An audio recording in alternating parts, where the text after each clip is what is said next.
have all these wonderful presenters here, and they've done such a great job. And then there's me.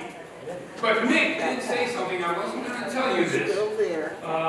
But just yesterday, we found out some news. He talked about, being optioned by HBO. And I want you to know, very proud of, kind of bragging, I know, but very proud to say that as of yesterday, it appears that I do have an agreement with HBO. Very good. Thank you.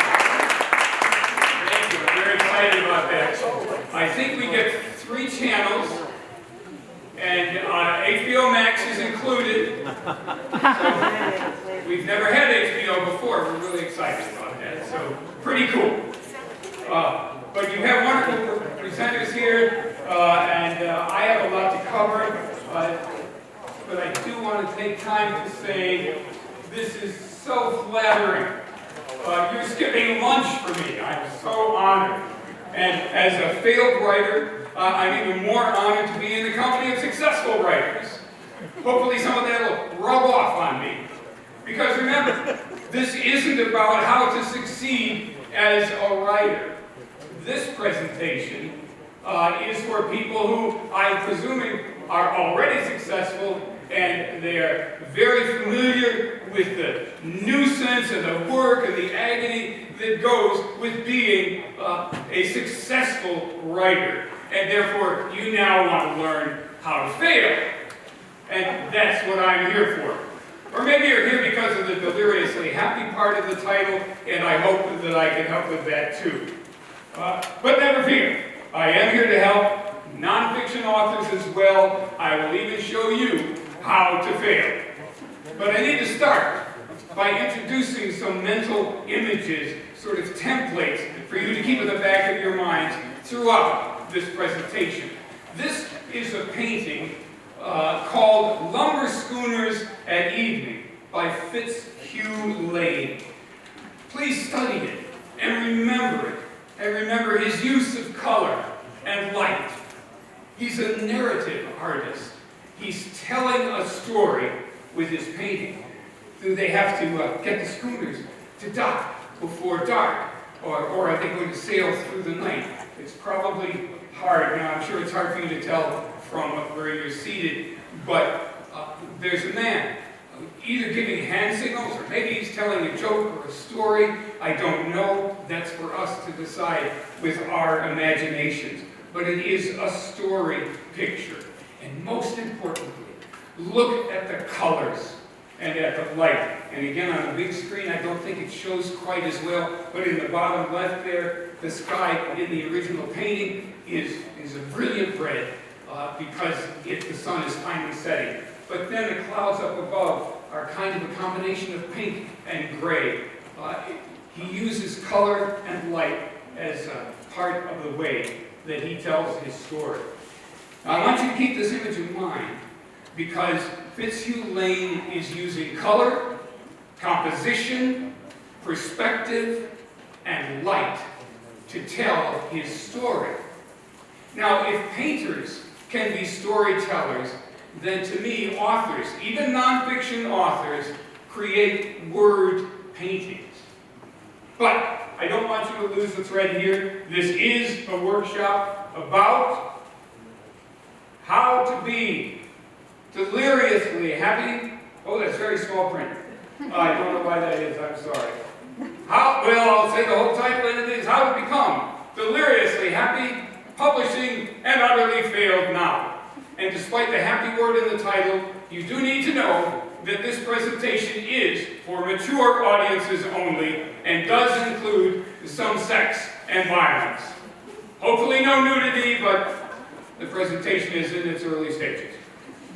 Be that as it may, we have to move quickly through the next images because I want you to keep in mind throughout your presentation these two kind of mental templates, if you will.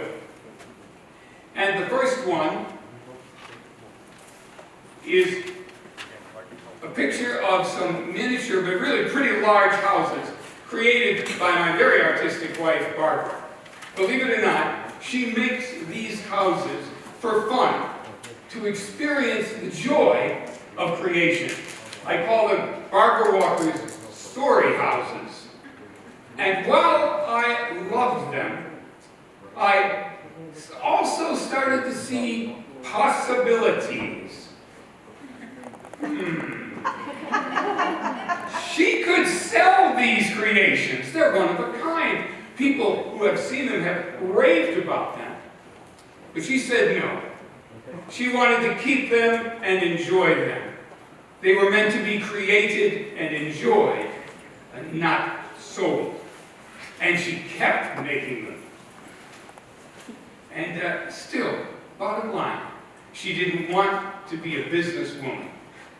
And that's why, to this day, Christmas at our house is truly spectacular. But no, what Barbara loved was being with her grandchildren. And we babysat them when they were little preschoolers. And I remember once Barbara had our pre-K grandchildren coloring with crayons. And our grandson showed me his drawing of a tree. And I said, and he said, "See, Papa, I used 2 shades of brown on the trunk and 2 shades of green for the leaves because of the light." I thought he was a pre-K artistic genius, but it turns out Barbara had taught him that a few weeks earlier. But he remembered. He remembered. And for the rest of this presentation, I urge you to remember these 2 sub-themes. Remember the light. And please, as we proceed, remember the deliriously happy part, because I'm not coming back to that. You've had all the gushy, swishy, feel-good stuff you're going to get from this presentation. After all, I have a reputation to maintain. So now, we must race on to... I'm sorry, there's Deliriously. I should have Barbara clicking for me. Now we're going to race on to the top 10 rules for successful failure. Or, what failed authors don't want you to know. Now, we're on a really tight schedule. This presentation used to be called the top 15 rules, but I've already cut it, and I'm still going to hustle. So stay with me. I'm actually thinking that a way to deal with that time crunch is to use maybe a manuscript, because I am thinking of turning this presentation into a book. And so in the interest of time, maybe the most efficient way to continue is just to read from the first draft of the book. Maybe the first 10 or 15 chapters. I know that sounds like it's going to be tight, but let's just dive in and see if we can get this to work. So now, take a deep breath as I prepare to read to you How to Become Deliriously Happy, Writing and Utterly Failed. Now, drum roll please. And chapter 1. Don't read this book. Chapter 2. Please don't read this book. That was rude. Thank you very much. Chapter 3. Upon further consideration, I do understand that you may have already invested in this book, either by waiting forever to get it from your local library because of the very high demand for it. Right.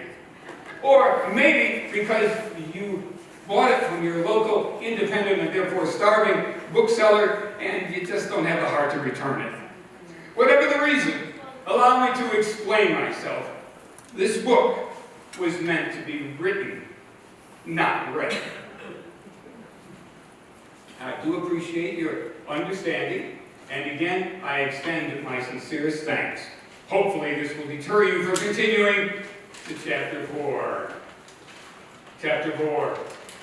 Fine. Please note the following 27,000-word fine print attorney prepared indemnification statement, and please feel free to treat this statement the same way you treat all your app and online agreements, which is to sign or click on I agree, without reading a single word of the statement. Thank you. You may now proceed to Chapter 5 and rule number 1 of the top 10 rules for successful failure. Rule number 1. I'm sorry, I don't know why there's a very tiny print, but I will read them all to you. Don't read other novels or anything else. After all, this is your book, your vision, your dream. Why would you want to muddy your thoughts by crowding your brain with a bunch of words written by other people? Chapter 6, rule number 2. Include everything you've ever wanted to say or create. Who knows? You may never get to write another book. So tell all your stories. Use all your favorite metaphors. In short, Chapter 7, rule number 3 for guaranteeing a failed novel. Do what I did. Write your book in a weird genre, like literary fiction. Most people can't even decide what literary fiction is, and people who think they're writing literary fiction are just snobby, snotty egotists. And the proof that literary fiction is a real genre is that it can be easily identified, since it is the lowest selling kind of fiction that there is, giving you your best shot at instant failure. Because every reader who is not snobby recognizes literary fiction immediately, because they hate it. So if you want to fail, do what I did. Write literary fiction or some other abstruse subject or genre. Chapter 8, rule number 4, yes. Don't kill your babies. I told you there was going to be violence in this presentation. This concept is the opposite of a Hollywood dictum that all directors and screenwriters know and hate. The producer says, you're going to have to cut out the scene of the couple walking hand in hand along the beach. And the director says, but we spent 4 days filming that scene. It's one of our babies. It's a beautiful scene. And the producer says, yes, it is a beautiful scene. But right now, your movie is 5.5 hours long. Listen, this is why you're an indie author. No agent or publisher or editor will be bossing you around. You don't have to kill any of your babies. Chapter 9, rule number 5. Be very afraid to die. We all know this one. If you're alive, no one will appreciate or even possibly know about your book. And if you dream of being a failure, free from the stress, notoriety, public appearances, interviews, and all that crap, that's the way you want it. But if you die, your book may suddenly become very popular. Yet another failure because you won't be around to see it. Did any of you, by the way, show of hands, go to that Eastern Hill small parking lot demonstration of the Van Gogh, total immersion Van Gogh art show? Yes, a few of you did. Yes. Vincent van Gogh sold exactly 1 painting in his entire career. He sold it 9 months before he died. He had to cut off his ear to sell that one. He sold it for about 400 francs. In 1990, exactly 1 century after his death, his portrait of Dr. Gachet sold for more than $148 million. Now that's what I call double-barrel failure. So if you can possibly manage it, don't die. Or if you must die, plan on waiting from heaven or hell for a good 100 years to see if anyone appreciated your work. Chapter 10, rule number 6. This is also from personal experience. Believe me, I qualify in the elderly department. In fact, last weekend, Barbara and I went to an antique auction. And I had 3 people bid on me. I mean, this is old, you know, so I qualify. I understand that all of you don't, but try, because it's especially important if you want to begin your failure by trying to find an agent rather than going indie. Agents are looking for budding young authors with whom they can develop a lifetime relationship. You know why? Because literary agents have to hustle and scramble to help you sell your first book. But if your first book is successful, it usually means you'll develop a following, and the agent won't have to hustle and scramble as much for your subsequent books. But she'll still earn her commissions. So, if an old person is trying to find an agent, the agent's going to say, that George Walker, he looks like his sell-by date has already expired. A lifetime of easy residuals from his books is not going to be that long. So, if you want to fail, be old. Chapter 11, rule number 7. Have your mother be your first reader and editor. It's a beautiful book. It's beautiful. I wouldn't change a thing. Maybe capricious starts with a C, not a K, but who would notice? Don't change a word. Except for the part about the night you walked in on my father and me, your father and me. That's not literature, dear. That's pornography. I told you there'd be porn here. If you love your mother, and I know you do, that scene has to go. Then I'll love your book completely, and you'll sell 1 million copies. And if you don't, you can always go back to substitute teaching. I'm so proud of you no matter what. As long as you cut the porn scene. Chapter 12, rule number 8. Take yourself very seriously. Remember, you're writing the great American novel, or in nonfiction, perhaps the great political expose. No one has ever written a book like yours before. If early readers suggest that your book could use some editing, some plot point notes, some character identification, ignore them. Don't even think about what they said. Let them write their own damn novels, and then you can tell them a thing or two. Chapter 13, rule number 9. Throughout your entire project, never lose sight of the fact that it's all about the money. Now, you're going to want to share your heart. You're going to want to bare your soul.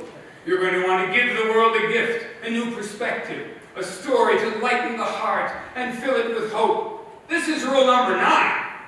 You should know by now. It's about the money. Money, money, money. Stop trying to sanctify yourself. And now, at last, I am ready to give you rule number 10. The ultimate rule, and the only secret you really need to know in order to know how to guarantee that you will fail. Rule number 10. Here it is, in small print so you can't see it. I'm keeping it a secret. No, I'm not. Don't try. That's rule number 10. But, if you, don't pick up a book. Don't pick up a pen. Don't open your laptop. Don't work on an outline. Do nothing. But, be sure to identify yourself as an author. And think of yourself as an aspiring author. Oh, you're a writer? Yes, I am. Well, have you published anything? Of course not. It's a long process. Well, have you started writing anything? Where'd you go? Oh, no, the ideas are all up here. They're marinating, but I am a writer. I give you my 100% ironclad guarantee. Follow rule number 10, and I promise you, you will be a failed author. You see, it's all that easy. Now, despite my brilliant and time-tested accomplishments as a failed author, I have, ironically and impossibly, received comments and emails from my readers, few as they may have been, and from some book clubs and a few reviewers and people who bought the book. And pretty good reviews, just abysmal in quantity.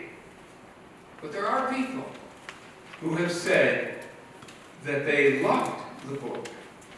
One of them even said Benny Dance ranked in her top 5 all-time favorite books, a list which included Where the Crawdads Sing.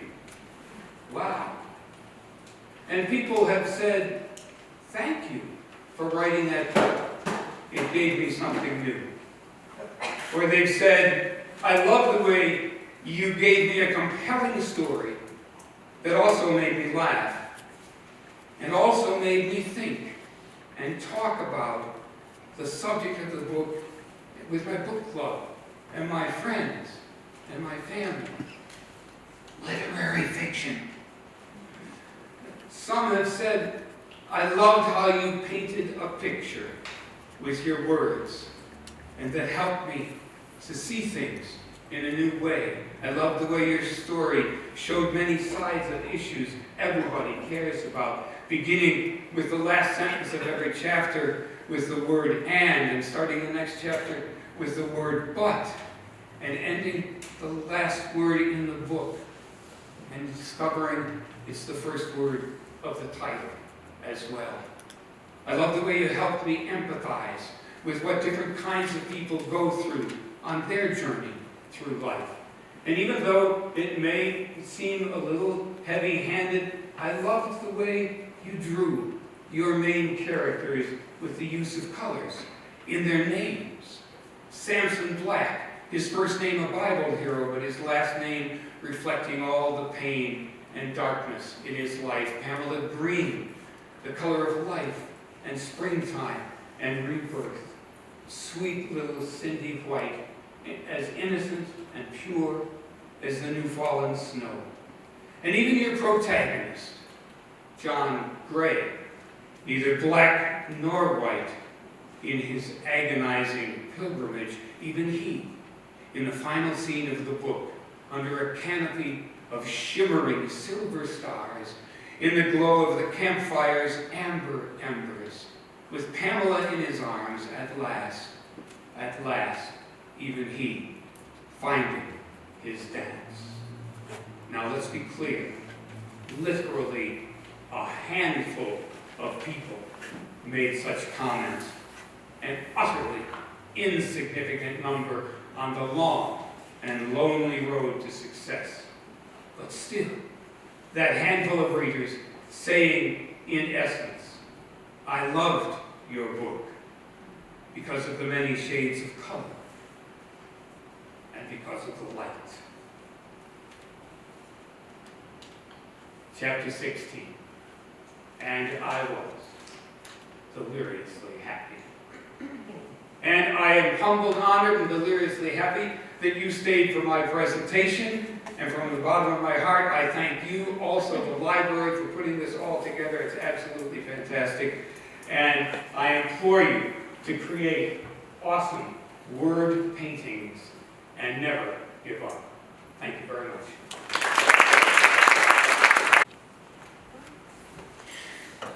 First of all, thank you for telling my story and pretending it was your own and taking on the moral, the social opprobrium that would go along with that. So I noticed the very first part of your presentation.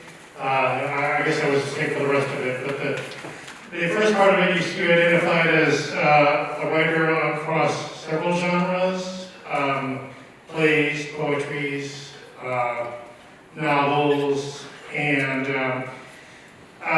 you know, in a society that really pressurizes people to be specialized in a certain area, you know, to pick just one thing and focus on it.